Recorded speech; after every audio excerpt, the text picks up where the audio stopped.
ये definition of complex numbers मैंने पहले से लिख के रखी हुई है। देखिए, a complex number is the combination of real and imaginary numbers.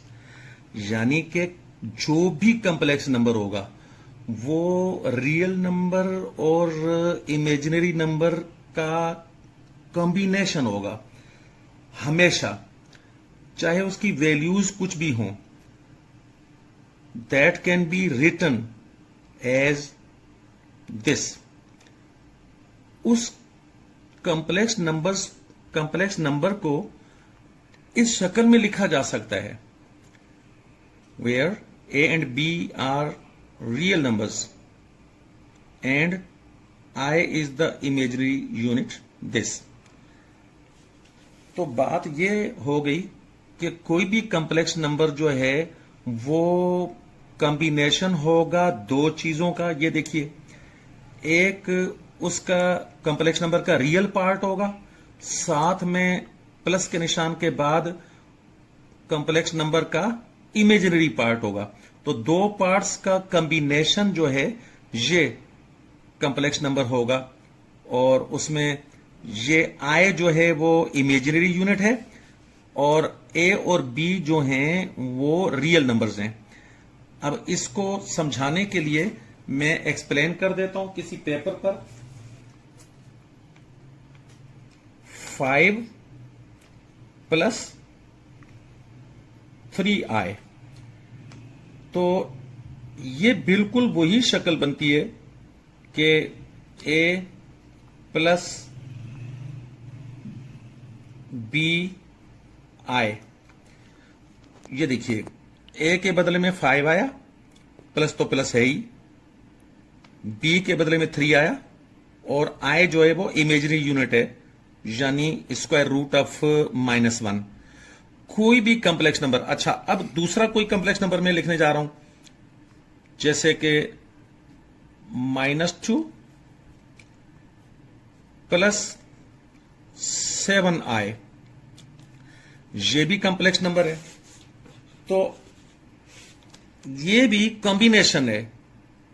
इसमें -2 रियल पार्ट है और साथ में प्लस का निशान लगाकर, तो ये जो 7i है ये पूरे का पूरा इमेजिनरी पार्ट है। और इसके अलावा मजीद देखिए, फर्ज करें सिर्फ 5 अगर लिख दें, ये भी कॉम्प्लेक्स नंबर है। कैसे कि हमने कहा हुआ है कि कॉम्प्लेक्स नंबर्स सारे बन जाएंगे, पिछले सारे नंबर्स कॉम्प्लेक्स नंबर्स बन जाएंगे जब किसी सेट में, यानी वो रियल नंबर्स के सेट में, ये देखिएगा, जब आप इसका इजाफा कर देते हैं इमेजिनरी नंबर, यानी कि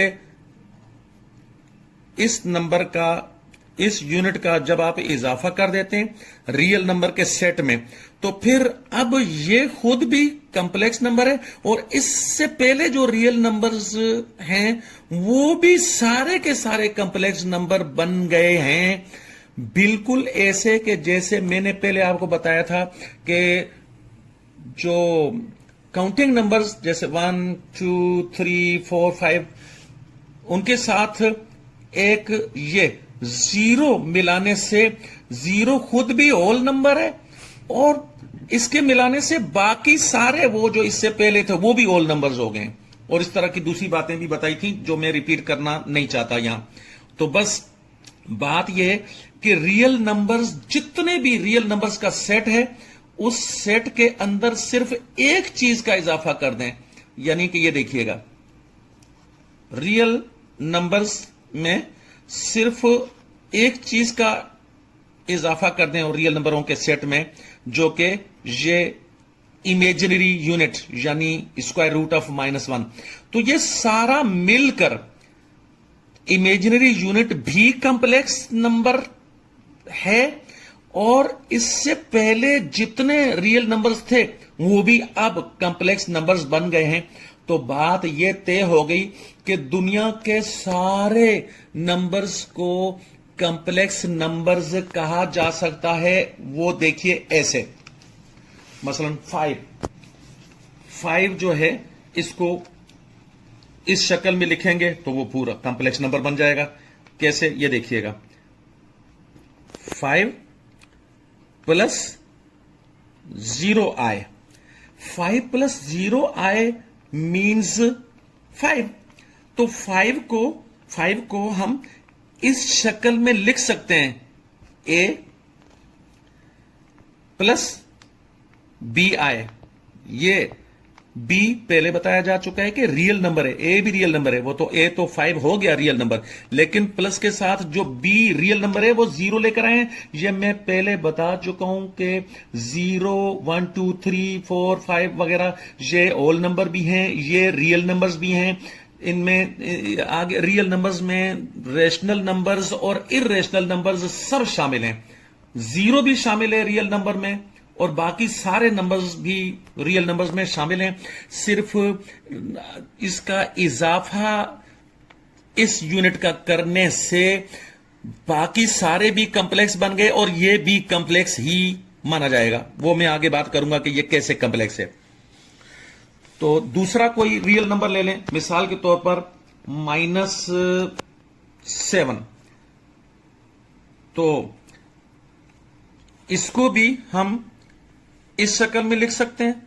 हां, तो कॉम्प्लेक्स नंबर्स की डेफिनेशन में शामिल है ये बात कि वो कोई चीज यानी नंबर कि जिसको इस शक्ल में लिखा जा सके, 2 पार्ट्स में लिखा जा सके, उसको हम कॉम्प्लेक्स नंबर कहेंगे। -7 को मैं इस शक्ल में लिख सकता हूं, देखिए, -7 प्लस लगाकर और उसके साथ 0 आए। तो अब -7 प्लस 0 आए, 0 के साथ जब किसी भी चीज को मल्टीप्लीकेशन में रखेंगे तो वो 0 ही होगा। तो -7 प्लस 0 का मतलब -7। तो इसलिए कोई नंबर, किसी तरीके का कोई नंबर हो, किसी शक्ल का नंबर हो, जब आप उसको इस शक्ल में लिख देंगे तो, और वाकई लिख सकते हैं, हर नंबर को इस शक्ल में लिख सकते हैं, तो इसका मतलब है कि दुनिया के सारे नंबर्स जितने भी हैं वो कॉम्प्लेक्स नंबर्स हैं। अब आगे बात बढ़ाते हैं। तो ये डेफिनेशन एक दफा पढ़ देता हूं। अ complex number is the combination of real and imaginary numbers. हां, तो ये कोई भी कॉम्प्लेक्स नंबर होगा, ये तो वो कॉम्बिनेशन है रियल नंबर का और इमेजिनरी नंबर का कॉम्बिनेशन है। और आगे देखिए, that can be written as this form, उसको इस फॉर्म में लिखा जा सकता है। तो वो मैंने करके बता दिया, दुनिया के सारे ही नंबर्स इस फॉर्म में लिखे जा सकते हैं। तो फिर ये हुआ, दुनिया के सारे नंबर्स जो है वो कॉम्प्लेक्स नंबर्स हो गए। और इसके आगे ये ए रियल नंबर है और बी भी रियल नंबर है और आई जो है वो इमेजिनरी यूनिट है। अब हम नेक्स्ट अपने टॉपिक पर चलते हैं, प्योर इमेजिनरी नंबर। तो देखिए, pure imaginary number is a complex number. हां, अभी थोड़ी देर पहले ही तो आपको बताया है कि ये जो स्क्वायर रूट है -1 का, ये खुद भी कॉम्प्लेक्स नंबर है और इससे पहले वाले सारे भी कॉम्प्लेक्स नंबर हो गए। तो ये प्योर इमेजिनरी नंबर असल में ये है जिसकी बात आ रही है। अब pure imaginary number is a complex number that solely consists of the product। कोई ऐसा कॉम्प्लेक्स नंबर होता है ये जो कि प्योर इमेजिनरी नंबर, कोई ऐसा कॉम्प्लेक्स नंबर होता है कि जो सिर्फ तन्हा एक ही चीज पर मुश्तमिल होता है। एक ही चीज का मतलब प्रोडक्ट, ये प्रोडक्ट का मतलब मल्टीप्लीकेशन। मल्टीप्लीकेशन किस चीज की? Multiplication of a non zero real number and the imaginary number. Non zero real number और इमेजिनरी नंबर की मल्टीप्लीकेशन। सो मैं अभी आपको दिखलाने लगा हूं कि 10 के साथ मल्टीप्लिकेशन में रखने लगा हूं ये इमेजिनरी नंबर या इमेजिनरी यूनिट।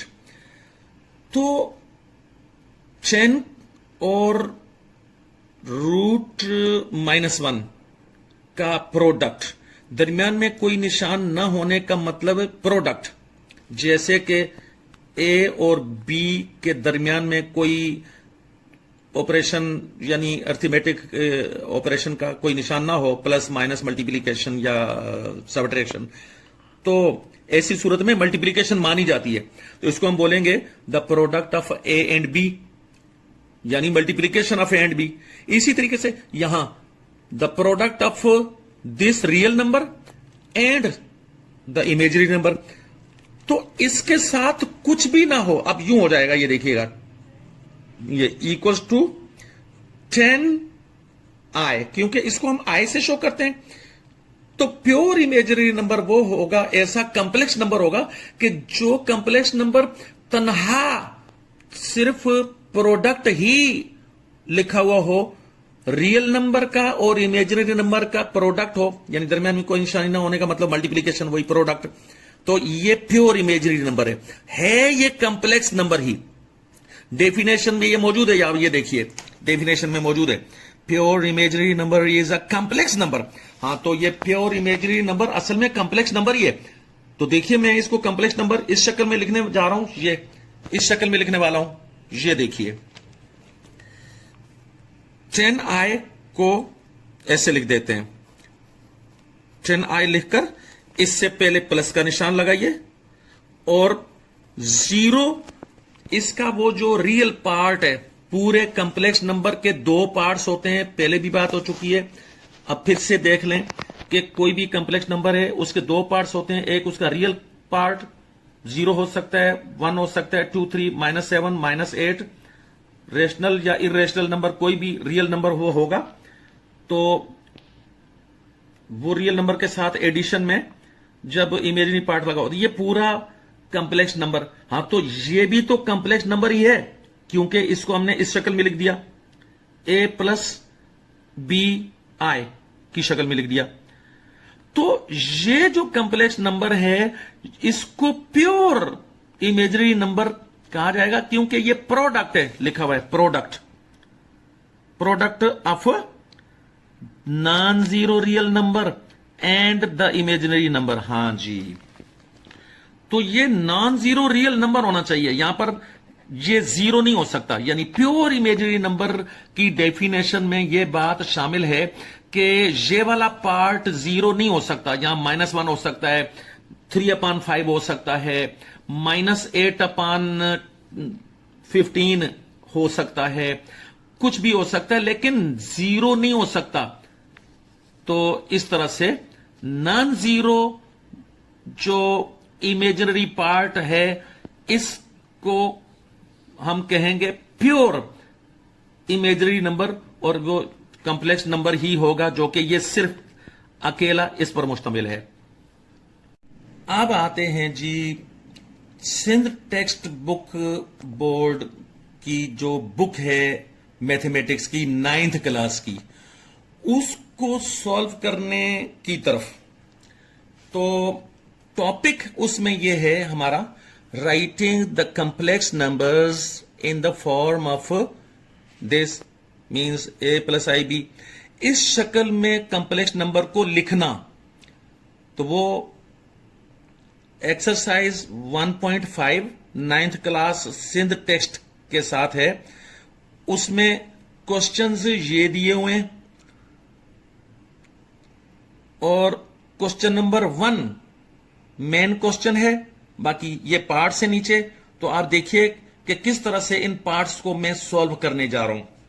क्वेश्चन में ये लिखा हुआ है कि ये शो कर दें, ये जो ऑर्डर्ड पेयर्स हैं इनको a+ib या a+bi की शक्ल में शो करें।